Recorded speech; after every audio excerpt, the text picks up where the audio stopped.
7월 24일 월요일자 매일 성경입니다. 예레미야 8장 18절로 9장 6절까지의 말씀 읽겠습니다. 슬프다 나의 근심이여 어떻게 위로를 받을 수 있을까 내 마음이 병들었도다. 딸 내 백성의 심히 먼 땅에서 부르짖는 소리로다.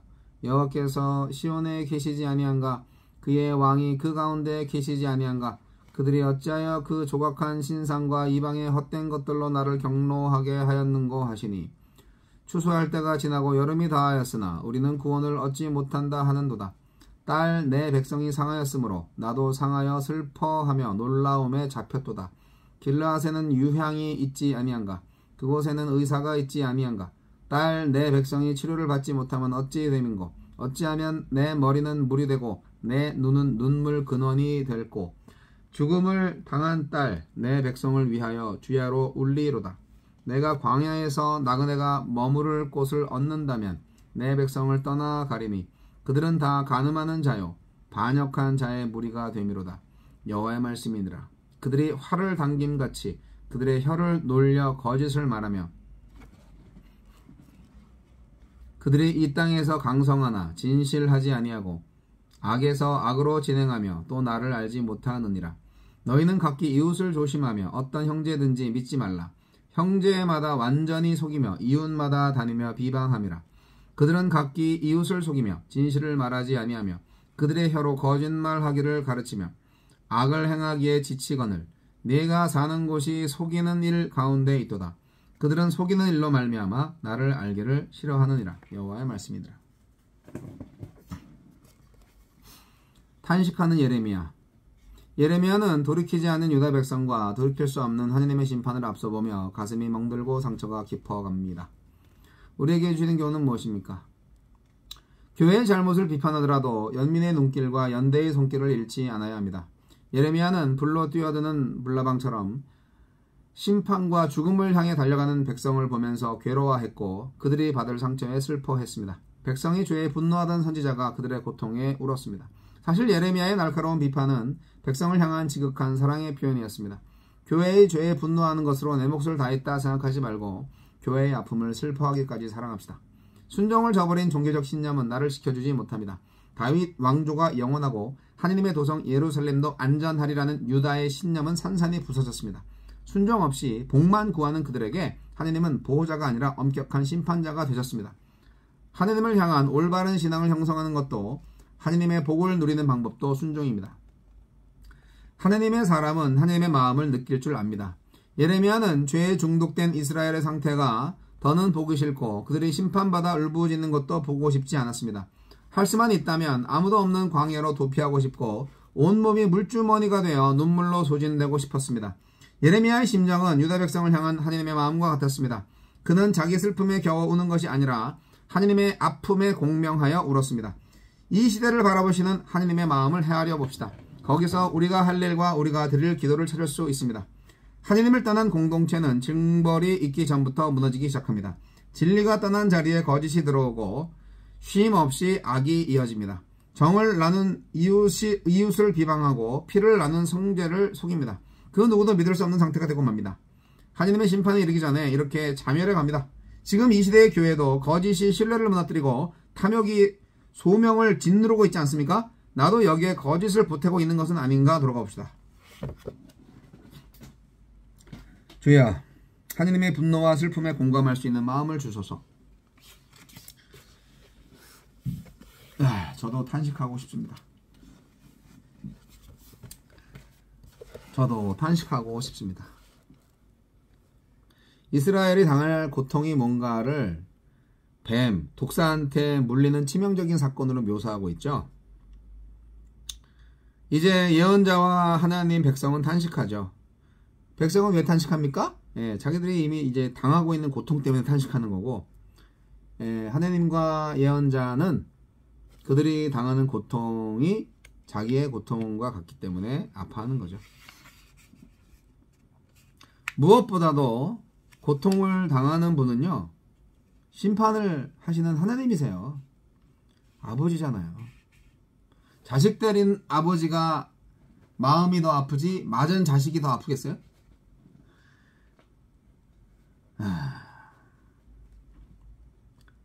이스라엘 백성이 심판을 당하면서도 하나님한테로 돌아올 줄 몰라요. 그래서 아버지 하나님은 마음이 더 아프십니다. 선지자도 마찬가지입니다. 피할 수 없는 심판과 멸망의 현실 앞에서 예레미야 선지자가 할 수 있는 게 뭔가요? 탄식밖에 없습니다. 지금 탄식하고 있는 예레미야와 대조적으로 현재적인 이스라엘은 아주 천하태평이죠. 그래서 예레미야는 주야로 울겠다고 하는 거예요. 그래서 눈물의 선지자가 되는 겁니다.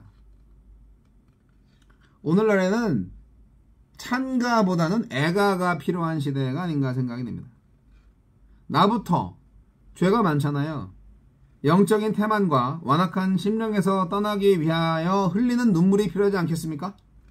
자기 죄를 깨닫지 못한 채 더 심한 죄악으로 내달리는 교회를 보면서 노준현 목사는 눈물을 흘려야 하는 겁니다. 하나님이 하실 게 없어요. 심판밖에.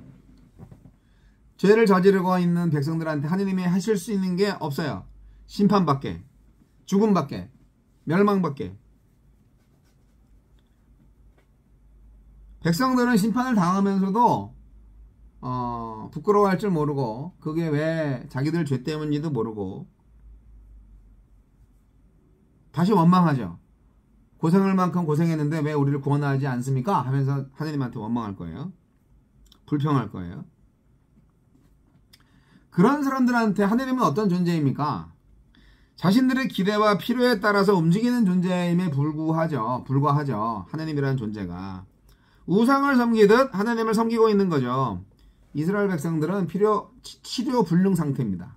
네. 값비싼 유향과 용한 의사가 있어도 고칠 수 없는 중병에 걸린 사람들. 인간적인 방법으로는 도저히 가망이 없는 멸망의 백성들. 여러분, 문제가 생겼나요? 세상에 주는 거짓 처방을 믿지 말고 빨리 하느님한테로 돌아가시기 바랍니다. 이스라엘은 스스로 파멸을 초래했습니다.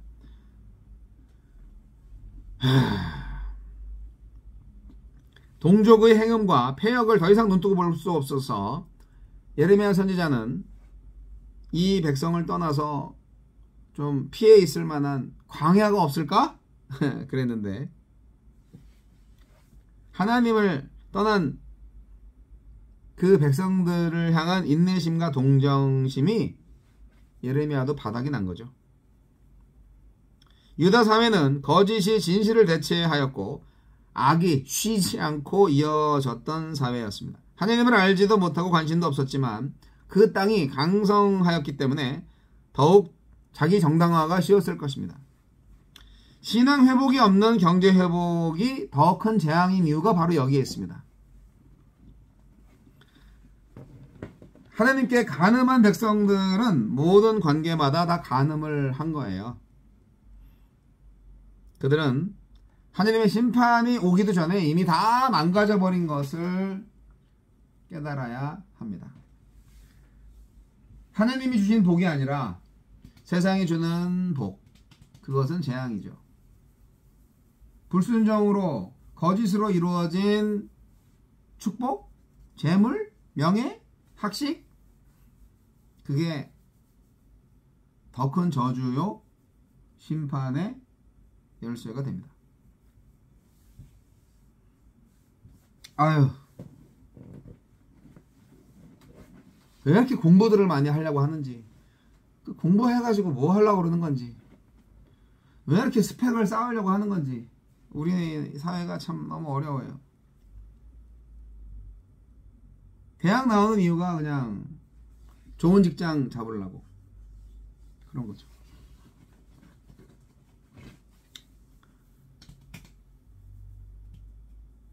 좋은 지도자가 되는 게 아니고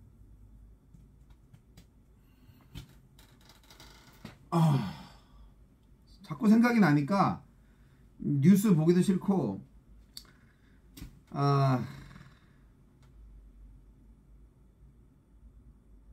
요즘 대한민국에서 하는 게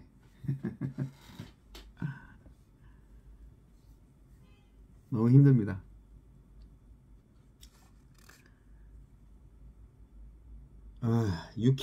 유쾌하고 행복한 소식이 단 한 개도 없어요. 너무 힘듭니다.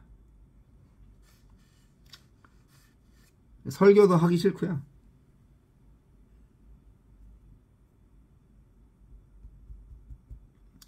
회개하지 않는 성도에게 복을 축복 기도를 해줄 수가 있어요? 죄로 그냥 죄악이 그냥 득실거리는 그 성도의 머리에 손을 얹고 축복 기도를 해줄 수가 있어요? 양심 있는 목사라면 그렇게 할 수 있을 것 같으세요? 예레미야 선지자가 그렇게 하셨을 수 있을 것 같으세요? 먼저 회개하라고 하시겠죠. 회개하라고 그렇게 윽박지르면 그 성도가 예레미야한테 가만히 있겠어요? 그냥 교회 쫓아내지? 못된 목사 같으기라고. 내가 밥을 사줘도 얼마나 많이 사줬는데 그러면서 쫓아내지 않겠어요? 네, 상상이지만 오늘날의 참된 선지자 역할을 하는 목사님 찾기가 참 어렵습니다. 네. 그래서 오히려 저는 성도님들이 지금 없죠. 이 교회 멤버십을 가지고 있는 분이 없죠. 일요일 공병대대 늘푸른 교회 가도 거기는 뭐 신자라기보다는 매주일 나와서 교육받는 사람들, 교양, 인격 함양을 위한 교양 시간으로 이제 인정되는 그런 예배를 참석하기 위해서 오는 병사들이 대부분이고, 진정으로 예배를 하기 위해서 오는 사람들은 몇 명 안 되죠. 그러니까 뭐 그리고 또 뭐 유튜브 교회를 한다고 하지만 아직 정상적으로 운영되는 것도 아니고, 그러니까 이제 제가 목양해야 하는 그 성도가 거의 없는 거죠. 그나마 이제 그 늘푸른 교회 군종사병들에 대해서 제가 토요일도 가서 이렇게 성경 좀 가르쳐 주면서 기도도 해주고 그런 건 있는데, 여하튼 이 날파리가, 이 초파리들 때문에 미치겠어요. 방 안에도 있어가지고 제가 쓰레기통에다가 뭐 과일 찌끄러기를 버려서 그런 것 같아요. 모기약에도 안 죽는 초파리 어떻게 죽여야 되나. 여하튼 요즘 제가 살기가 어렵습니다. 마음이 힘듭니다. 하지만 하나님께 돌아가서 위로를 찾아야 되겠죠. 그리고 게으르고 나태한 저 자신도 회개해야 되고요. 저는 기도합니다. 안식을 달라고. 마음속에 평화가 없어요. 나라와 민족을 생각하고 교회를 생각하면, 한국 교회를 생각하면 더더욱더 그렇습니다. 하지만 어쩌겠어요? 저부터 하나님과의 관계를 다시 개선해야 되겠죠. 거룩하게 말이죠. 심판밖에는 할 것이 없는 하나님을 만나는 오늘날의 세대가 너무나 슬픕니다.